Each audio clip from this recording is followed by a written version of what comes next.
Hi and hello there, Virgo! Welcome new subscribers. My name is Yan, returning tambayers. Thank you sa inyong walang sawang love and support po for me.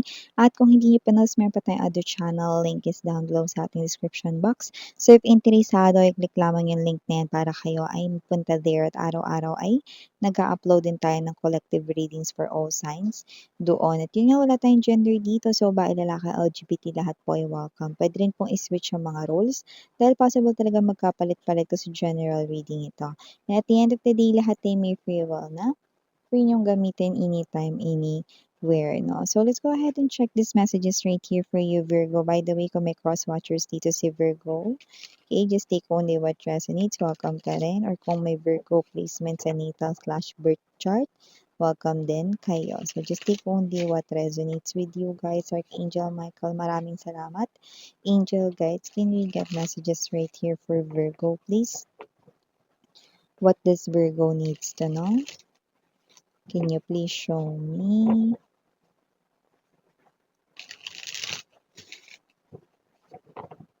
Virgo.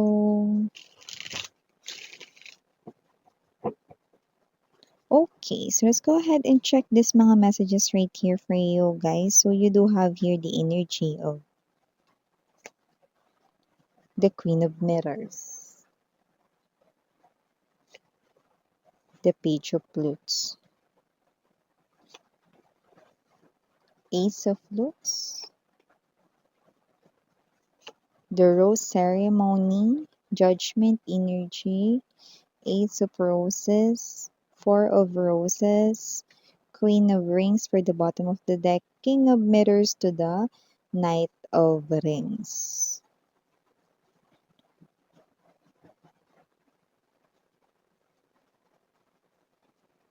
Okay, so Virgo, it looks like, no, meron ditong klase ng energy, no, nagalit rito mga babes, no, kasi nakita ko rito siya ang unang pinili, pero nakikita natin dito, no, na ito ay babalik sa'yo, no, yeah. Wag tayong paligoy-ligoy pa, no? Ang third party na pinili ng iyong ex-lover right in here, no? Nakikita ko rito na maghahabol sa person mo dahil magdedesisyon na, no? Ang iyong person with the rose ceremony na bumalik sa piling mo. Okay? At hindi ito matatanggap ng basta-basta ng third party. So Virgo, ang person mo rito ay planong magbalik sa buhay mo, no? At nakikita ko rito, no? Nag-let ang third party kasi pinipili na kayo ngayon ng inyong person. Yan, no? Kasi nakita natin dito, no? This with the Ace of Roses energy, gusto ulit na bumalik, no? Ang inyong person rito sa inyong life, no? At nakita niya na rito, no? Na kayo pala talaga yung kanyang mahal talaga, no? At siya ay nagigising na sa kanya rito, no? Na panaginip, no? Na tingin ko ay nagsawa na talaga siya rito, no? Sa third party, no? Tapos na yung fantasies niya with the third party. Now your person right here. Okay? Nare-realize niya rito yung true meaning of love with you, Virgo. Yeah, matagal kasi siya na parang na-stay doon, no? Sa daydreaming, no? With the third party, no? Ngayon tapos na ang bahay-bahayan. Oras na para mag-uwian. So, yun ang nakikita natin dito, Virgo. So, maliban dyan sa iyong ex na magbabalik, may new love rin akong nakikita rito na mukhang walang panama sa ex mo. Ace of Roses to the Four of Roses. Magandang ugali, maganda ang pinansyal. Okay? At nakikita natin dito, mabait pa with good intentions ang taong ito. Literal, that with the mansion energy, possible sa malaking bahay siya nakatira, no? At nakikita natin dito is a very humble person, Virgo. So this person here is someone na nakikita ko dito na ipupush ang kanya ritong feelings for you. So this is Ace of Roses. I'm seeing first date right in here, no? At nakikita natin dito na magiging maganda ang first impression mo sa kanya. At hindi ka nagkakamali dahil itong tao na 'to 'no, ay talaga naman na maganda yung kanya ritong karakter 'no, at personality. Yan.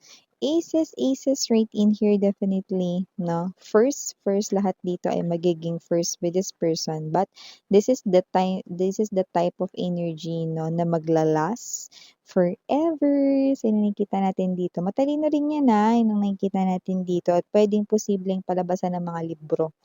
Yan, okay?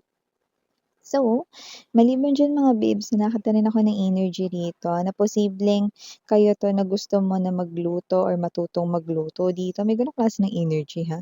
Pero yung iba kung hindi pagluluto, kasi yung pagluluto nagsa-stand out dito, 'no. Pero kahit ano naman ito, baka yung iba meron kayong gustong matutunan, parang gusto niyo ng simulan na aralin ito ngayon, 'no. May kinalaman sa bahay, puwedeng gawaing bahay 'yan, 'no, or parang sa bahay lang dapat 'yan ginagawa, yung gano'ng klase ng energy. Kunwari iba hindi marunong maglaba, 'di ba? Parang aaralin niyo na. Gano'ng klase ng energy, 'no? So, it could be anything, okay? So, maliban diyan, pinapayuhan rin dito, 'no, na magbasa mabuti at, kailangan maging observant kayo 'no, dahil nakikita ko dito na posibleng meron kayong document na pipirmahan 'no, or kung hindi document, ewan ko kung kayo ba rito ay naatasan 'no, na bumili ng mga supplies or whatsoever 'no, sa inyong company or baka yan yung trabaho mo. Possible na may makaligtaan ka 'no, at posibleng nakikita ko ditong mapapagalitan ka rito 'no. Lalo na if you're working in a company at puwedeng ikaw ito na meron kang hindi mabili rito 'no, or may mali ka rito 'no, na nabili. So, nakikita natin dito para maiwasan at maispatan agad 'no, yung itong klase ng, sitwasyon 'no, mangyari lamang na maging observant ka more 'no, and of course double check everything 'no. Yung iba naman, kung kayo naman ay may negosyo at wala naman kayong boss because you are the own boss ng sarili mong, negosyo 'no, mapa-small business man 'yan or whatsoever 'no, nakikita ko dito na maaaring maging problema 'yan, okey? Lalo na kung hindi mo 'yan makikita agad-agad 'no. So, nakikita natin dito mga babes, so double checking talaga ang kailangan 'no, at siyempre huwag kayong basta-basta ng pirma lalo 'pag may nagde-deliver, huwag niyong basta-basta i-receive lang 'no, double check ninyo 'no. Kasi yung iba 'no, possible na hindi rin tama yung nalalagay diyaan 'no, tapos 'yan pa yung magiging proof na, "Oh, na-deliver namin sa'yo," kahit wala naman yung items, 'di ba? So, mahirap 'yun 'no, 'yun ang nakikita natin dito, maging lawin kayo, Virgo, 'yan. So, iba ba sa inyo mga babes 'no, isa lang yung parents na nagpalaki sa inyo? Like your mom or your dad lang 'no? This is a message right here 'no, na for very few of you lang guys, okay? So, kung sino man ito nakikita ko rito 'no, na itong nanay ninyo 'no, is possible rito na puwedeng dinadalhan pa rin kayo ng food, 'yan o sa inyo ditong pinagtatrabahuhan or sa inyo ritong shop 'no, kung may shop kayo 'no or negosyo, 'yan 'no. Or kung hindi niya dinadala ito doon mismo sa inyong pinagtatrabahuhan 'no, possible na siya ito na laging pinupuno ng inyong refrigerator ng mga side dishes or mga pagkain 'no, ang inyong ref. Pinaggo-grocery niya kayo mga babes kahit kaya niyo naman yung gawin 'no, 'yan. Okey, so talagang alagang-alaga talaga kayo ng inyong parent dito, okey? Ulitin ko lang, hindi 'yun para sa lahat 'no, yung nakita ko lang doon is parang para 'yun sa mga, pinalaki 'no, ng iisa lang yung parent na nagpalaki sa kanila, okey? So maliban diyan, Virgo, nakakita rin ako ng energy dito, there's something about food, parang you go on a healthy diet. Yung nakita natin dito 'no. So, puwedeng may nagbabawas ng timbang or puwedeng yung iba naman na binabawasan lang talaga yung kanin nila 'no, kasi they're eating too much 'no, and siyempre mataas yung sugar yun, 'di ba? So, parang healthy living kayo ngayon and also you're protecting here 'no, yourself from any type of illness and diseases, 'di ba? Especially kapagka iniiwasan yung high blood or ayaw ma-high blood, 'di ba? So, may gano'ng klase ng energy. Yung iba puwedeng wala naman ditong sakit or hindi iniiwasan yung sakit, no, you just want na magkaroon ng magandang body figure or parang kayo 'to 'no, na it's time for me matagal ko na kasing plano talaga magpapayat miss 'yan 'no, kasi iba nakita natin dito yes 'no, yun talaga yung plano ninyo, strategy niyo talaga 'yan. King of Mirrors, Queen of Rings right in here 'no, lalo na yung iba sa inyo ha, may crush kayo ngayon. O yung iba 'no, meron na kayong boyfriend, girlfriend ngayon o kaya parang it's time na ibalik ang Alindog 2025.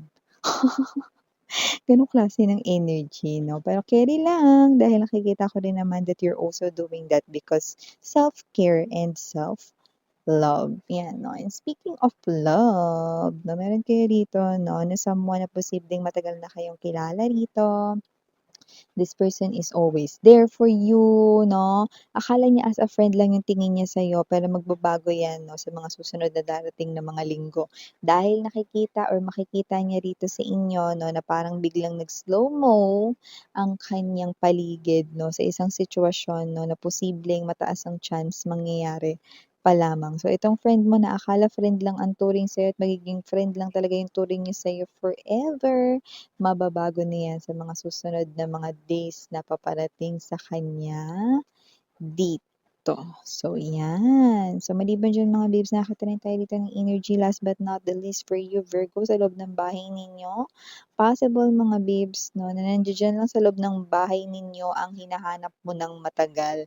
For some reason, gamit ito na lumalabas. Puwedeng may value 'yan sa inyo, pero yung iba wala naman akong nakitang sentimental value 'yan for you guys 'no. Pero parang kailangan mo 'yan, 'no. So, nakikita ko dito na matatagpuan mo 'yan kahit hindi mo hinahanap. Oh, may gano'n na, 'di ba, parang 'pag hinahanap mo hindi mo makita. Tapos kapagka hindi mo na hahanapin saka naman lumabas, 'di ba? So, dito nakita ko mga babes 'no, na makikita mo diyan sa bahay ninyo na hindi mo hinahanap, yung hinahanap mo, 'yan 'no, it's a material thing, okay? So, ito yung mga messages right here for you guys. Thank you so much again here for your time here, babe. And again, I'm Yana, or Ni for the girls and Yana Duna for the boys. Sarangayo, love and life. Annyeong.